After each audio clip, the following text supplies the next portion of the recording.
بسم اللہ الرحمن الرحیم۔ محترم ناظرین، فضائل اعمال پر اعتراض اور ان کے جوابات کا سلسلہ شروع تھا۔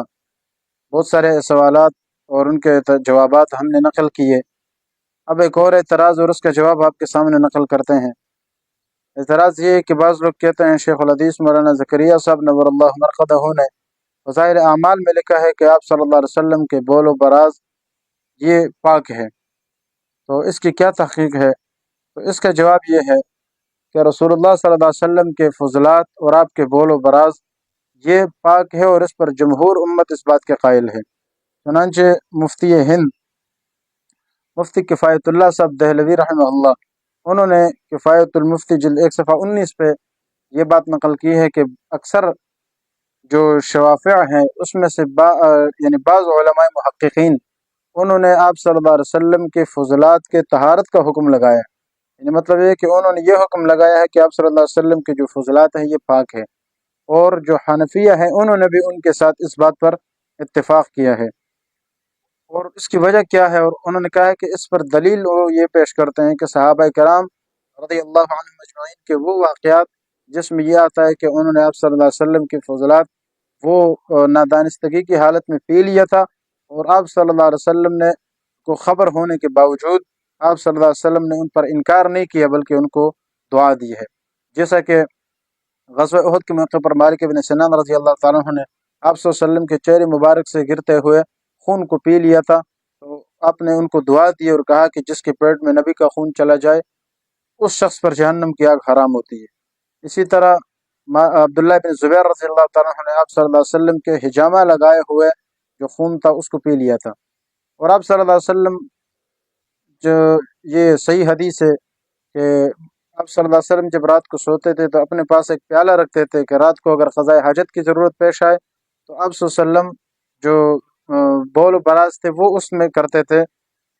تو حضرت ام ایمن رضی اللہ تعالیٰ عنہ ان کے بارے میں آتا ہے کہ انہوں نے ایک مرتبہ اس بھرے ہوئے پیالے کو جس میں آپ صلی اللہ علیہ وسلم نے رات کو قضاء حاجت کی تھی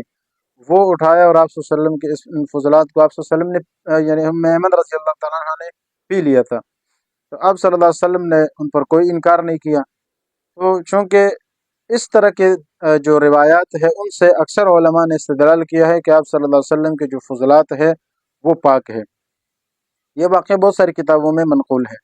پھر یہ جو آپ صلی اللہ علیہ وسلم کے فضلات پاک ہے اس پر یہ بہت ساری کتابوں میں ہے۔ مثال کے طور پر صحیح بخاری کی جو شرح ہے فتح الباری، علامہ ابن حجر اسقلانی رحمہ اللہ نے انہوں نے بھی فتح الباری کے اندر یہ لکھا ہے جلد 1 صفحہ 272 پر۔ دوسری شرح جو عمدۃ القاری ہے علامہ بدر الدین عینی رحمہ اللہ، انہوں نے بھی ان کی بخاری کی شرح جلد 1 صفحہ 335 میں انہوں نے یہ واقعہ لکھا ہے کہ یعنی یہ بات لکھی ہے کہ آپ صلی اللہ علیہ وسلم کے جو فضلات ہیں وہ پاک ہیں۔ مسلم کے شارح امام نووی شافعی رحمہ اللہ انہوں نے بھی لکھا۔ مشکات المصابیح کے جو شارح ہیں ملا علی قاری حنفی رحمہ اللہ انہوں نے بھی اس کو نقل کیا۔ اسی طرح علامہ شامی رحمہ اللہ اور دیگر علماء نے اس کو نقل کیا کہ آپ صلی اللہ علیہ وسلم کے فضلات پاک ہیں۔ خود علماء دیوبند میں جو بڑے بڑے علماء ہیں، مثلا مولانا اشرف علی تھانوی رحمہ اللہ نے نشر الطیب صفحہ 135 پہ انہوں نے یہ لکھا۔ مولانا عزیز الرحمن ہزاروی صاحب مفتی عزیز الرحمن صاحب جو فتاوی دارالعلوم دیوبند اس کے جو مصنف ہے انہوں نے بھی لکھا۔ اسی طرح شیخ الحدیث مولانا زکریا صاحب رحمہ اللہ نے لکھا، اور مولانا یوسف بن نوری رحمہ اللہ اور مولانا یوسف لدھیانوی رحمہ اللہ، ان سب نے اپنی کتابوں میں یہ بات لکھی ہے کہ آپ صلی اللہ علیہ وسلم کے جو فضلات ہیں وہ پاک ہیں، تو اس لیے اشکال کی کوئی بات نہیں ہے۔ پھر یہ جو آپ صلی اللہ علیہ وسلم کے فضلات پاک ہے اس پر ایک بہت ہی زبردست تحقیق حضرت حجت اللہ فی الارض حضرت مولانا محمد امین صفتر اوکاڑوی رحمۃ اللہ علیہ انہوں نے اس پر ایک زبردست تحقیق لکھی ہے کہ آپ صلی اللہ علیہ وسلم کی جو فضلات ہے وہ پاک ہے، اور دلیلیں بھی انہوں نے عقلی دلیل یا یہ کہو کہ نقلی دلیل انہوں نے دی ہے اور یہ بات سمجھائی ہے، وہ میں آپ کے سامنے نقل کرتا ہوں۔ چنانچہ انہوں نے لکھا ہے کہ آپ یہ جو انسان کھانا کھاتا ہے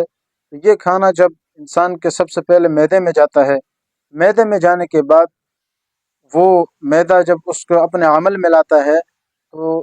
یہ جو اس کھانے کی جو اصل قوت ہے اور جو اصل طاقت ہے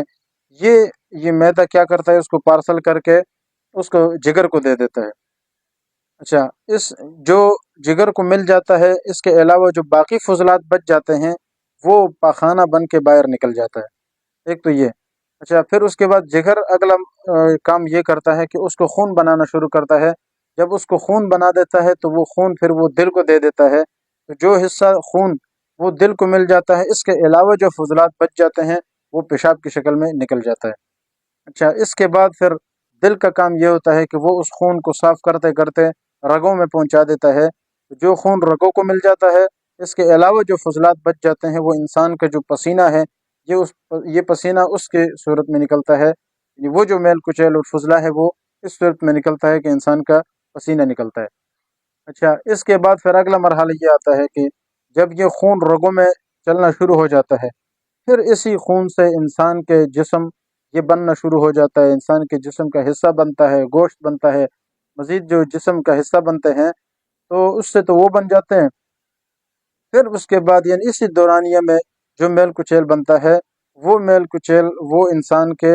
اس کیا کہتے ہیں، وہ میل کچیل بن جاتے ہیں اور نکل جاتے ہیں، یعنی وہ فضلہ میل کچیل بن جاتا ہے۔ اب عام انسان کا جو میل کچیل ہے، ظاہر ہے اس میں وہ ایک گندگی ہوتی ہے اور اس سے بو بھی آتی ہے، اور مکھی جو ہے وہ اس پر آ کر بیٹھ بھی جاتی ہے،